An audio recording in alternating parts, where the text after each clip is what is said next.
This is some old video from my 90s archive, and it was a small meeting we had on one Sunday morning. Various locos were brought by various members.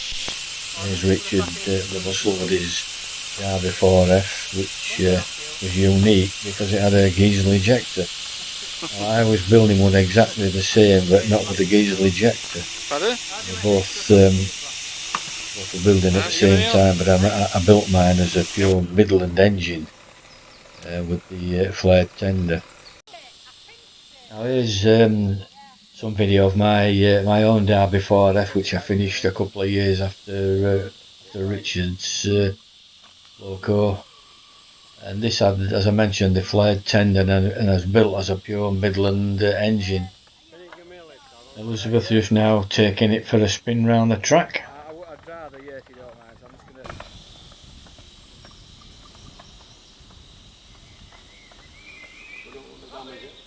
gonna. Good at driving my locos was Elizabeth, especially the Romulus, which she found a bit more comfortable to drive. My two girls also enjoyed driving the engines. Here we see the loco approaching up the slight gradient of the track. Can't you see? The complete control. Can't you see? Look, you got two glasses. It'd be interesting to find out where this loco is now, because I sold this many years ago.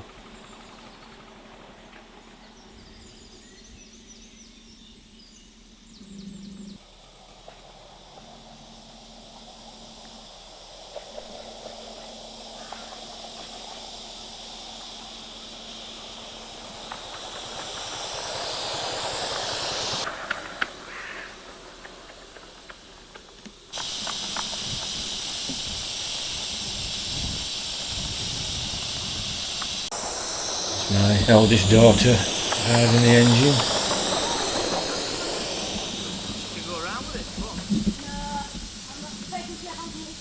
on. Usually My youngest daughter also having a drive. Took to driving locos like ducks to water. Unusual really for a lot of women.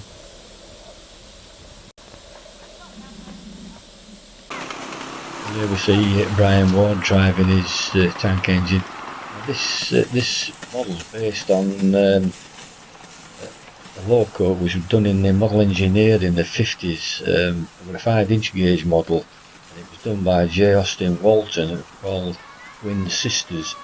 Now this is being upscaled to 7¼ inch gauge, and it was done by one of our members, Keith Hartley. He did all the drawings, redrew everything, and some modifications, and I believe Keith still has drawings available for this one. I'm not right sure, but I think only 3 or 4 of these were built, and they're a nice loco in 7¼ inch gauge. I believe the J. Austin Walton series run for a very long time in the model engineer. One of those series you thought it was never going to finish. There we see Brian again. There on the left is Peter Very, and on his right Mick Gray, 2 our old members. Sadly all 3 of the members there are no longer with us.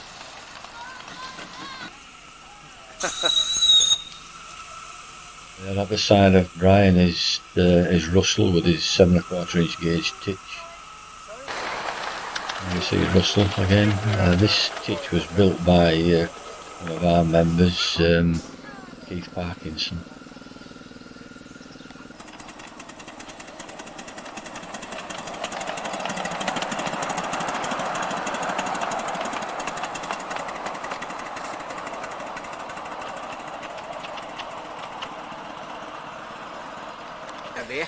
I don't know. There's another view of Richard's R4F with its Giesel Ejector. Whether the glass is broken or what. So this is probably a unique loco, because I don't think there's any other R4F in existence with a a Giesel ejector, and Richard actually fitted a full-size Giesel ejector onto 78022 on the Keeperworth Valley Railway, and did some trials to see if it improved the steaming efficiency and various other things. Actually did some filming on the footplate of 78022 when the Giesel ejector was on trials, and it was an interesting video. And if you're interested in looking at that video, I'll leave the link below.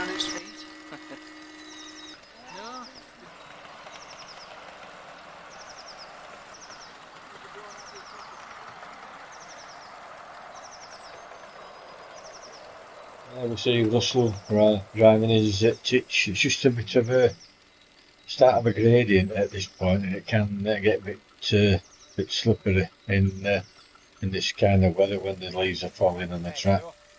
There's Richard's Derby 4F now getting steam up. You can see the Giesel ejector.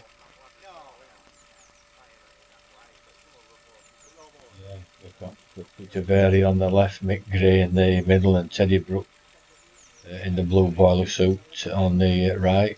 Ex-fireman, who was based at Loco during the late 50s and 60s, early 60s. Yeah, I'm gonna have all day Friday. They go down Thursday night.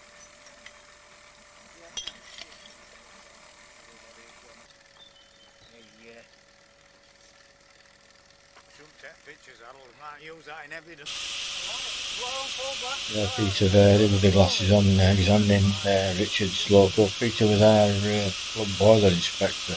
He's also a professional boiler inspector. Did industrial boilers and locomotive boilers. I think he did the Keeperworth Valley engines. And I get a view of the ejector there, the chimney, the flat-shaped chimney.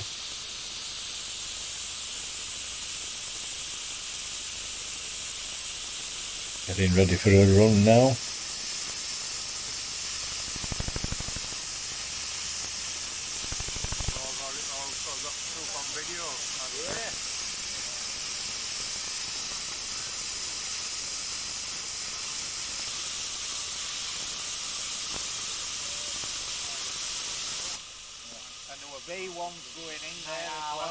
There's Mick Gray talking to Teddy, my cousin. And Mick Gray and Peter Vary, our boiler inspector, put two 5-inch gauge Britannias between themselves, and they were super detailed. Unfortunately, both have passed away now, and the Britannias are still unfinished. Just there with his back turned to us was Terry Huntington watching Teddy driving the 4F. Now, Terry used to drive 4Fs, and he did mention that were nicknamed Roman candles by some drivers because the amount of sparks and cinders thrown out made a firework display at night. Now my cousin Teddy, when he was a fireman in the 50s and early 60s, when I was a schoolboy, I used to get invited down to Lone Moor. I used to get down there quite a lot, mostly evenings. And I'd be in the engine men's lobby and having a chat and having a really good time. I got loads of footplate rides by kind drivers, and the shed foreman, he never bothered us. He seemed to turn a blind eye. And one day down there, I had my hand on the regulator of the WD 280, and driver allowed me to open the regulator and move it a short distance on this siding. On one occasion, when our Ted was at bowling sheds, he told me to try and get up on the evening. There's an engine that's just come in with a hot box, and it needs the box sorting out. So I went up, and the engine was actually an A1 Pacific, and it was called Archibald Sturrock. It was in bowling shed. Because bowling shed had actually had a wheel drop that would enable the engine to go onto the wheel drop and have the hot box sorted out. This same wheel drop is now on the Keeperworth Valley Railway. Well, it looks like it's sprung a leak somewhere. There's this loco.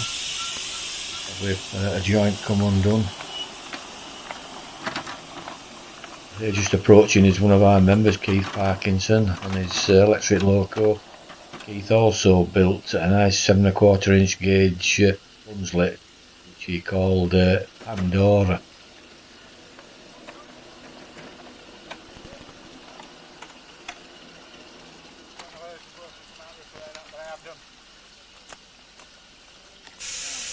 Here's Peter Berry, our club boiler inspector, just checking my safety valves and pressure gauge. The engine is one I built in the 90s. It's identical to the one I have now. The paint scheme is exactly the same, lining out everything. The only difference with this one is it's a flared tender top, which I don't have on my current engine. There's Norman Sheard there with the cap on, and there's bending down's Andy Ward. The chap there on the with the blue boiler suit, blue coat, is Terry Huntington, who I previously mentioned, who drove the Derby 4Fs. Somehow I don't think Terry appreciated the Giesel Ejector on the Derby 4F. Well, sadly, some of the members in this video are no longer with us now. Well, I'm going to just take the engine round, do a circuit, a footplate view. I hope you found it of interest. I know it's an old archive film from the 90s, but probably nobody will watch this anyway. But if you did, I hope you found it of interest, and thank you for watching.